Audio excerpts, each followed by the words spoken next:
I'm going to provide you with a bit of a walkthrough of the Technology-Enabled Learning Workshop series that has been created on the course site's website. So what you'll be provided with is the URL that will take you directly to this page.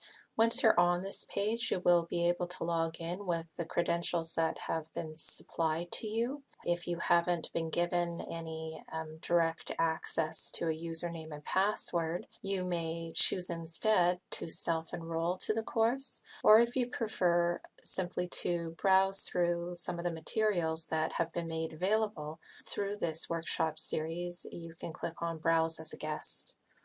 In addition to that, an important thing to note is that this resource has been made an open educational resource for good reason.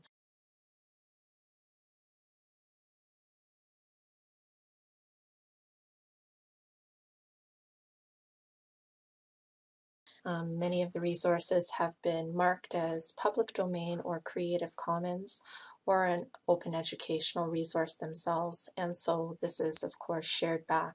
So certainly we're going to continue on in the same spirit and make any of the resources that we generate available to the global community.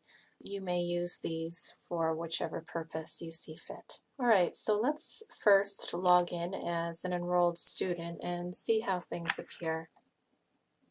All right, the first thing you're going to encounter is a basic landing page that shares with you announcements of any upcoming synchronous discussions that have been advertised. So you can see here that some of the sessions have already been test piloted.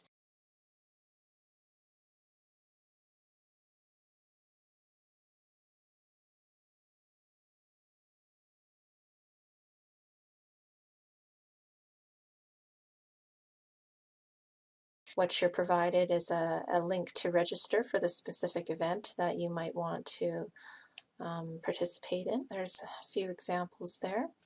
Second link that you encounter is a professional networking link. And so here we're trying to encourage some sense of community and give people the opportunity to contribute to that community. So the first little bit, again, there is a registration link in order to sign up for any synchronous discussions that are being hosted. In addition to that, you encounter a voice thread where you can engage in an asynchronous introduction of yourself or conversation with other participants or community members. I'm going to have to do a little bit of work here. It looks like our Twitter widget has stopped working, so I'll tinker with that. But generally speaking, you'll be able to tweet right from this page if you happen to have a Twitter account.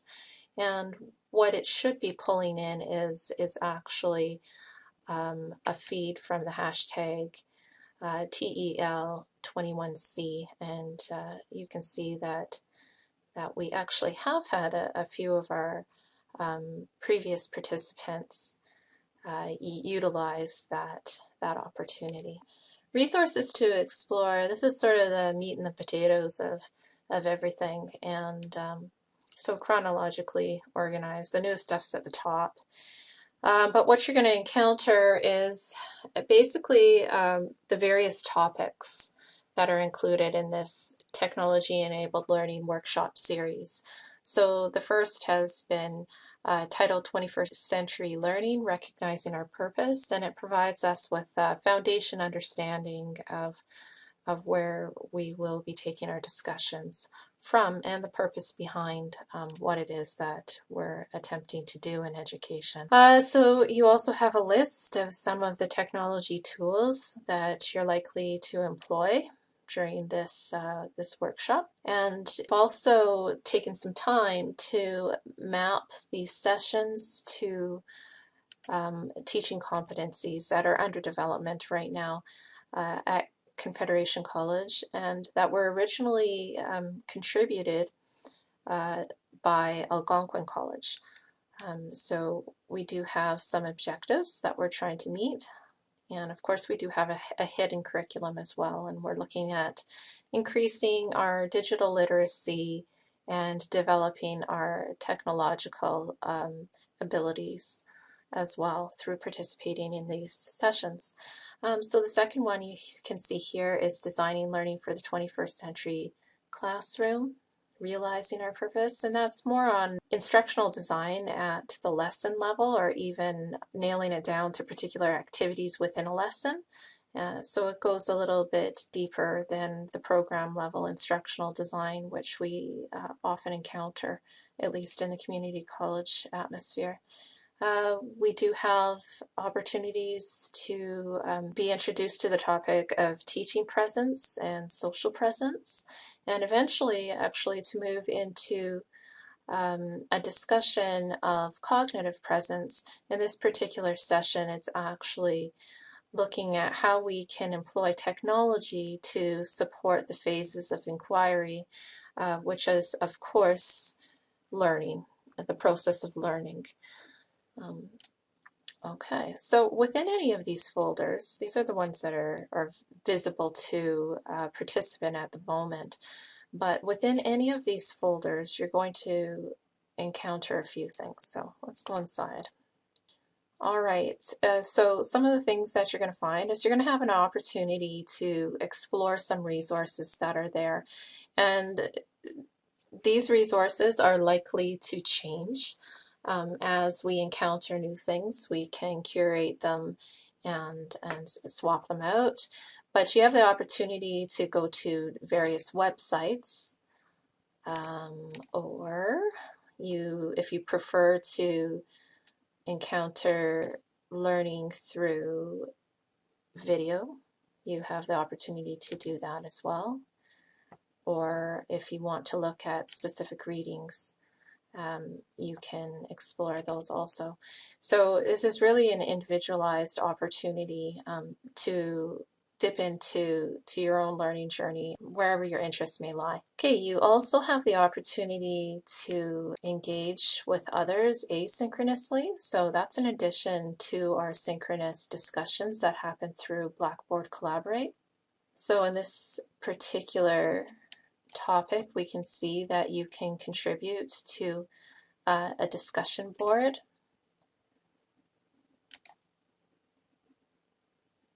In addition to that, you have the opportunity to blog about your learning journey or to design a particular learning activity and contribute it to a shared wiki for the benefit of all.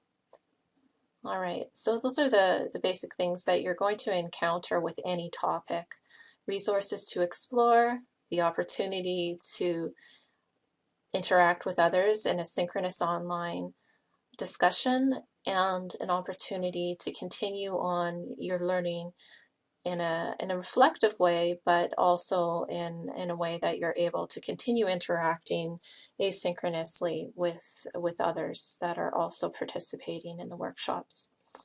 So in an effort to apply a little bit of fun to this environment, another opportunity that exists is the opportunity to earn badges as you progress through the many workshops. So badges have been created for specific milestones, and you can see what the requirements are for earning a particular badge. In this case, you can actually earn this badge in two different ways. But the basic idea is that you're going to go ahead and select resources to learn from.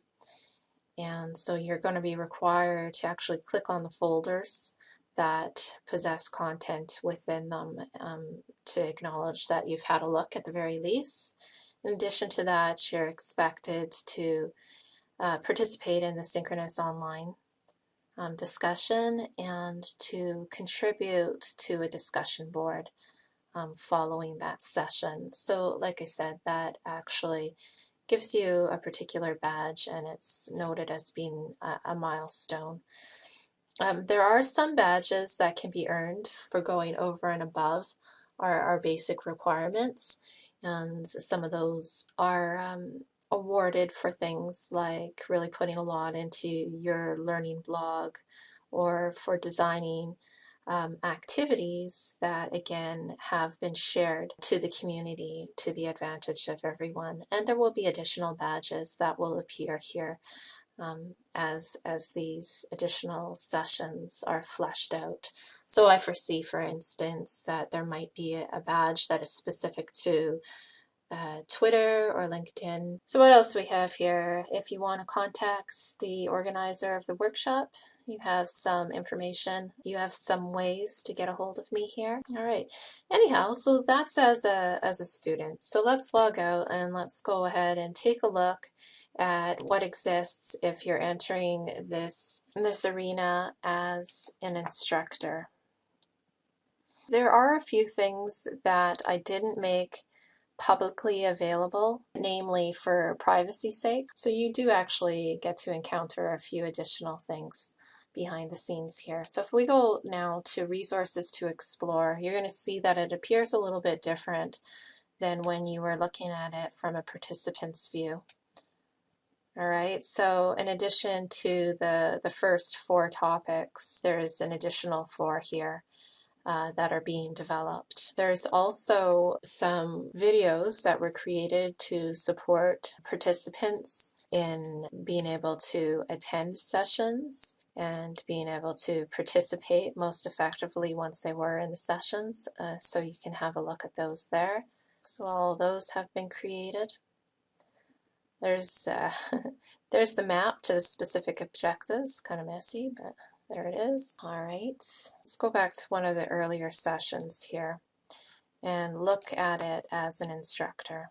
From the instructor's view, you actually have additional resources, including the slide share that was used as a bit of a guide in the synchronous session. So you can see some of the materials that were used for those purposes. Okay, and this is going to help us in the future when we try to remember what was done and how we did it. And certainly, in essence, what it is a lesson plan for the synchronous sessions. Also, for each topic that has been pursued thus far, the videos that were produced are on record as a bit of an archive of how the sessions were run, and they'll act as a good resource in the future as well. Okay, and there can also be artifacts in this particular context. Well, I think what I'm going to do now is actually encourage you to go into the course and to have a look around.